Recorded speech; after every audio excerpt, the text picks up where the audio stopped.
ఆ సందర్భంలో వారి సతీమణిని నెట్టేసేటువంటి ప్రయత్నం, ఆమెని అవమానపరిచే ప్రయత్నం చేస్తే, ఆమె కంప్లైంట్ ఇస్తే మన ఆంధ్ర పోలీసుల మీద తెలంగాణలో కేసు కూడా రిజిస్టర్ చేశారు. ఈ విధంగా సోషల్ మీడియాలో ఈ కూటమి ప్రభుత్వాన్ని విమర్శిస్తున్నటువంటి సోషల్ మీడియా యాక్టివిస్టుల మీద కక్ష తీర్చుకునే కార్యక్రమం చేసేటటువంటి పద్ధతుల్లో ఇవాళ రాష్ట్ర ప్రభుత్వం పనిచేస్తున్నది. చాలా దురదృష్టకరం. దానితో పాటు సెన్సేషనల్గా మనం చూస్తున్నాం, యూట్యూబ్లో ఏది చూసినా 2-3 రోజులు అదే వస్తుంది. ప్రశ్నారావణ్ అరెస్ట్, విడుదల, ప్రశ్నారావణ్ మళ్ళా అరెస్ట్, మళ్ళా విడుదల. ఆగిందా? ఆగల. మళ్ళా అరెస్ట్, మళ్ళా విడుదల. అంతటి తాగిందా? 3సారి కూడా ఆగల. 4ఓసారి మళ్ళా అరెస్ట్, మళ్ళా విడుదల. 5ఓసారి అరెస్టు నెల్లూరు సబ్ జైలుకి, నెల్లూరు జైలుకి, సెంట్రల్ జైలుకి. ఇప్పుడు ఆగింది. ఎంత దుర్మార్గం ఇది! ప్రశ్నారావణ్ అనే వ్యక్తి మా పార్టీ కాదు, ఈయనే కాదు, కేవీఆర్ కూడా మా పార్టీ కాదు, మా పార్టీ యాక్టివిస్టులు కాదు. వారికి జర్నలిజంలో ఉన్నటువంటి అనుభవం మేరకు వారికి కొంత భావాజాలం ఉంటుంది, వారి ఐడియాలజీ. ఆ ఐడియాలజీ ప్రకారం ప్రజల్ని కన్విన్స్ చేయడం కోసం వారు అనేక రకాలుగా ప్రయత్నం చేస్తూ ఉంటారు. యూట్యూబ్లో జర్నలిస్టులుగా వాళ్ళని ఇష్టం వచ్చినట్టు అరెస్ట్ చేసేస్తారా? తప్పు చేస్తే కేసు పెట్టండి, తప్పేం లేదు, ఎవ్వరికి అభ్యంతరం లేదు.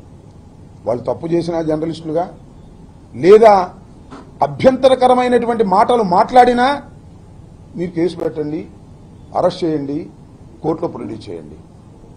దీనికి ఎవ్వరూ అభ్యంతరం పెట్టరు. కానీ మీరు చేస్తున్నది ఏమిటి? ఇక్కడే మేము అభ్యంతరం పెడుతున్నాం. వైఎస్ఆర్ కాంగ్రెస్ పార్టీ ఇలాంటి ప్రక్రియని వాళ్ళ ఐడియాలజీ పక్కన పెట్టండి, వారు మాట్లాడినటువంటి మాటలకు మించి కేసులు పెట్టడం, కేసులు పెట్టి అరెస్ట్ చేయటం. నేను తెలియగలుగుతానండి, ఒకే ఇన్సిడెంట్, ఒక నేరం అనుకుందాం కాసేపు, ఆ నేరం మీద ఎన్ని కేసులు పెడతారండి ఈ రాష్ట్రంలో? ఎన్ని కేసులు పెడతారు? నా మీద 36 కేసులు పెట్టారు. కోర్టు ఏం చెప్పింది?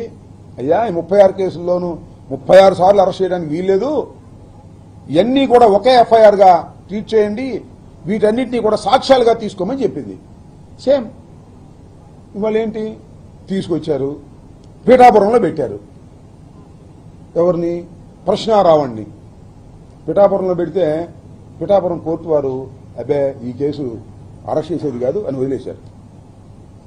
ఈ కోర్టు వదిలేసిద్దా, ఇంకో కోర్టుకు వెళ్దామని చెప్పేసి అదే కేసులో మళ్ళీ అరెస్ట్ చేశారు. తీసుకెళ్లి సత్వరంలో అరెస్ట్ చేశారు, అక్కడ కోర్టులో పెట్టారు. వాళ్ళు కూడా అన్నారు, అయ్యా ఈ కేసు ఏమీ లేదు తీసేయి అన్నారు. అయ్యారా? ఆగలా. మళ్ళీ మచిలీపట్నం తీసుకొచ్చారు, మచిలీపట్నంలో మళ్ళీ అరెస్ట్ చేసి కోర్టులో పెట్టారు. మచిలీపట్నం మ్యాజిస్ట్రేట్ గారు కూడా అబ్బే దీనిలో కూడా ఏమీ లేదే, అసలు అరెస్ట్ చేసే పనే లేదు, ఇచ్చేయమన్నారు. అక్కడికైనా బుద్ధి వచ్చిందా మీకు ప్రభుత్వానికి? రాలా. అక్కడి నుంచి నక్కబల్లి తీసుకెళ్లారు, అక్కడ ప్రొడ్యూస్ చేశారు, అక్కడ కూడా బుద్ధి వచ్చిందా? అక్కడ కూడా అబ్బే ఇది అరెస్ట్ చేసే కేసు కాదు వదిలేయమన్నారు.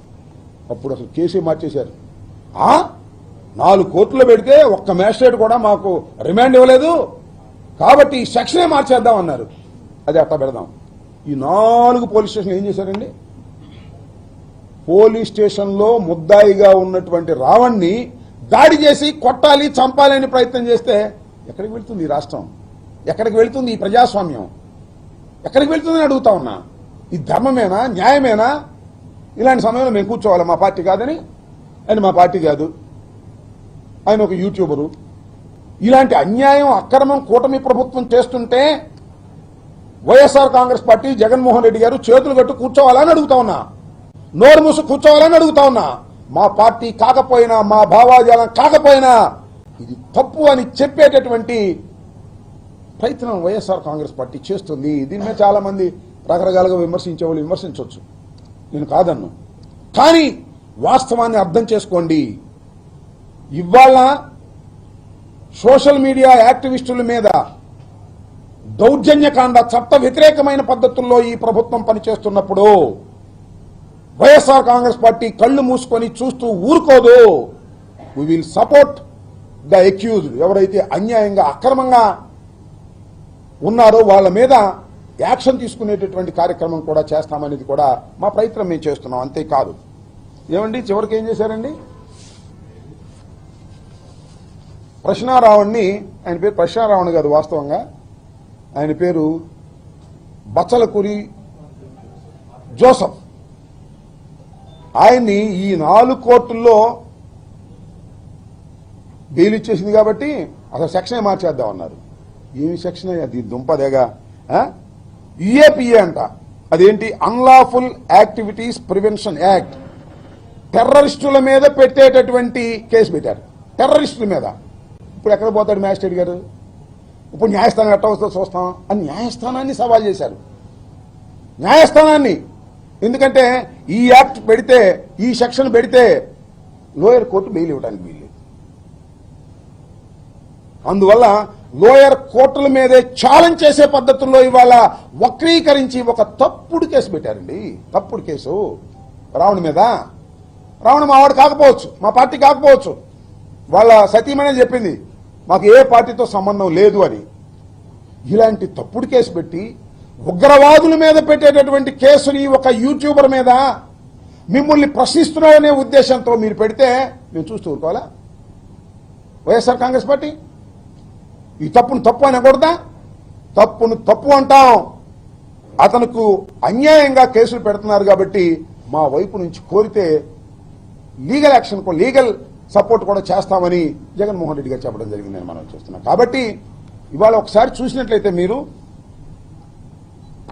కేవీఆర్ మా పార్టీ కాదు, రావణ్ మా పార్టీ కాదు, చచ్చిపోయి బూడిదైపోయినటువంటి సాయికృష్ణ మా పార్టీ కాదండి. ఆయన జనసేన. అంతేకాదు పేరుపోగు కాంతి కుమార్ మా పార్టీ కాదండి, ఆత్మహత్య చేసుకున్నాడు. పోలీస్ హెరాస్మెంట్కి భరించలేక ఆత్మహత్య చేసుకున్నాడు. అతను మా పార్టీ కాదు, తెలుగుదేశం.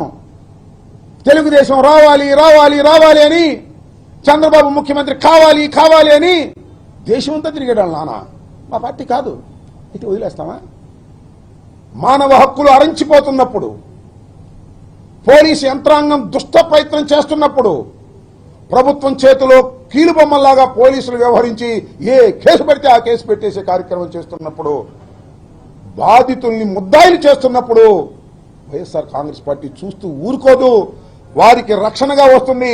అతను తెలుగుదేశం కావచ్చు, అతను జనసేన కావచ్చు, అతను ఏ పార్టీకి చెందినవాడు కావచ్చు, ఒక అన్యాయ సమాజంలో జరుగుతున్నప్పుడు వెలుగెత్తి చాటవలసినటువంటి బాధ్యత 5 సంవత్సరాలు ఈ రాష్ట్రాన్ని పరిపాలించినటువంటి ఒక రాజకీయ పార్టీగా, 40% ఓన్ బ్యాంక్ కలిగినటువంటి రాజకీయ పార్టీగా, ఒక చైతన్యవంతమైన రాజకీయ పార్టీగా ఖచ్చితంగా ఈ తప్పుల్ని ఖండించడానికి ప్రయత్నం చేస్తుంది. ఇవాళ రావణ విషయంలో కూడా అన్యాయంగా, అక్రమంగా ఎక్సెస్ యాక్షన్ చేస్తున్నారు. కేసు పెట్టండి, తప్పులేదు. కేసు పెట్టండి, కోర్టు ప్రొడ్యూస్ చేయండి, బెయిల్ ఇచ్చేస్తే పంపించేయండి, మళ్ళీ వాయిదాలు పిలవండి. అట్ట కాదంట, కేసు మీద కేసు, కేసు మీద కేసు, కేసు మీద కేసు, కేసు మీద కేసు. చివరికి ఇప్పుడు ఎక్కడ చల్లబడ్డారంటే, రావణ్ణి నెల్లూరు సెంట్రల్ జైలుకి పంపించిన తర్వాత అమ్మాయ ఇక చంద్రబాబు నాయుడు గారు, లోకేష్ గారు అప్పుడు నిద్రపెట్టినట్టుంది. ఎన్నాళ్ళు పెడతారయ్యా? నాకు అర్థం కాలేదు. ఎన్నాళ్ళు పెడతారు రావణ్ణి? తప్పుడు కేసులు పెట్టి జీవితాంతం లోపల పెడతారా? బయటికి రాడా? ఎంత ప్రాముఖ్యత ఇచ్చారు? సమస్యలు ఎన్నున్నాయి ఈ రాష్ట్రంలో. ఈ సమస్యలన్నీ వదిలేసి రావణ్, కేవీఆర్ ఇలాంటి సోషల్ మీడియా యాక్టివిస్టుల్ని కట్టడి చేసే కార్యక్రమం నేను తెలియకొడుతానండి. చంద్రబాబు నాయుడు గారు, లోకేష్ గారు, పవన్ కళ్యాణ్ గారు, ఆయన ఎవరండి? కిరాకార్పిన. ఇప్పుడు చూసారా మీరు ఇన్ని బూతులు మాట్లాడతాడు? సీమరాజు ఎన్ని బూతులు మాట చూశారుగా. వాళ్ళనేమో మీరు పెట్టుబడి పెట్టి మాట్లాడిస్తారు, వాళ్ళ మీద యాక్షన్ తీసుకోరు. నేను కంప్లైంట్ ఇచ్చా కిరాకార్పి మీదను, సీమరాజు మీద. మీకు గుర్తుందో లేదో? పోలీసు వాళ్ళు మీరు చేయమన్నారు, రీచ్ చేయమన్నారు. తర్వాత కోర్టుకు వెళ్ళా, కోర్టు వారి ముట్టికెళ్ళి వేసిన తర్వాత రిజిస్టర్ చేశారు. యాక్షన్ తీసుకోరు. అదే కేవీ రెడ్డో, ప్రశ్నారావణ అయితే 500 మంది పోలీసులు వెళ్ళిపోతారు మీ దుంపదగా.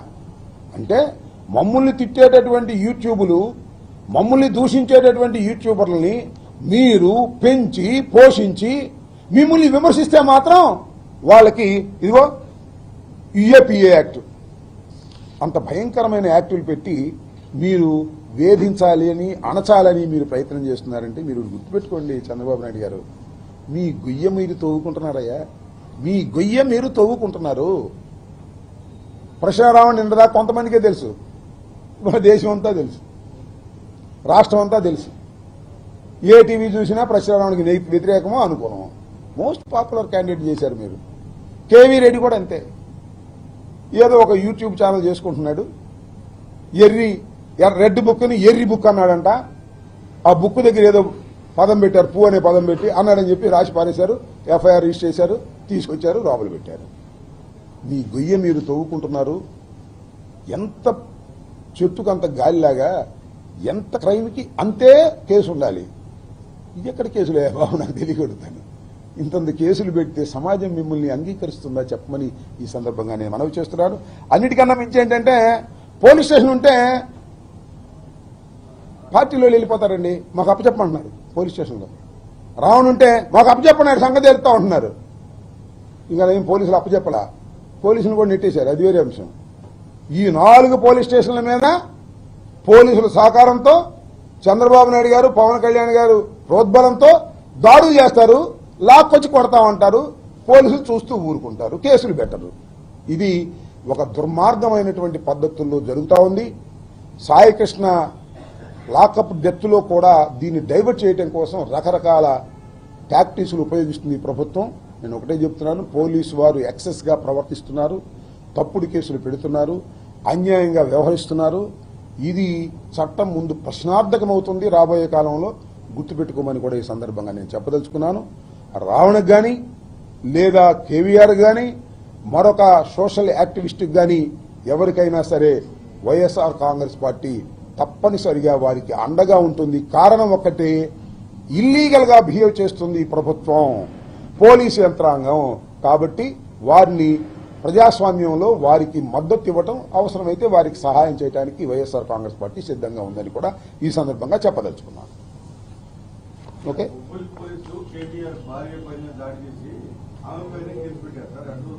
వాళ్ళ మీద కూడా కేసు పెట్టారు కదా.